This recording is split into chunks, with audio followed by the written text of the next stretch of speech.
পরিতাপের বিষয় হচ্ছে এই মুহররম মাসকে আশুরা 10 তারিখ, এটা আমরা মনে করি যে কারবালার ঘটনা, ঠিক কিনা ভাইরা আমার? এটাকে আমরা আশুরা মুহররমের 10 তারিখ, এটা আমরা জানি তাৎপর্যপূর্ণ হয়েছে, সম্মানিত হয়েছে, মর্যাদাপূর্ণ হয়েছে, মনে হয় কারবালার ঘটনার কারণে না।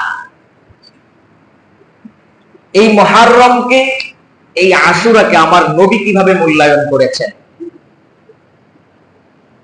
নবী যেভাবে মূল্যায়ন করেছেন, উম্মতে যারা আছেন সাহাবাই কেরাম, তবে তাবিঈন, খুলাফায়ে রাশিদিন, সালফে সালিহিন, আইম্মায়ে মুজতাহিদিন, উলামায়ে মুতাকাদ্দিমিন, উলামায়ে মুতাআখিরিন, এখন পর্যন্ত যারা আছে, নবী যেভাবে আদায় করেছেন, নবী যেভাবে পালন করেছেন, সেভাবেই উম্মতের জন্য পরিহার্য হয়ে যায়, সেভাবেই পালন করা। কথা বলেন ঠিক কিনা?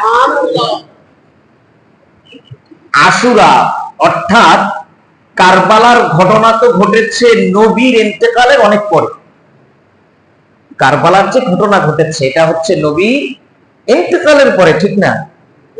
হুসাইন রাদিয়াল্লাহু তাআলা আনহু, হাসান হুসাইন, ওনারা কে ছিলেন?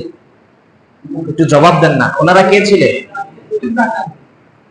নবীজির নাতি ছিলেন। তাহলে নবীজির ইন্তেকালের আগে তারা ইন্তেকাল করেছেন না পরে? পরে, ঠিক না?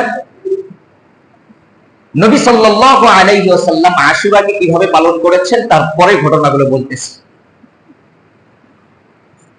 হিজরতের সময়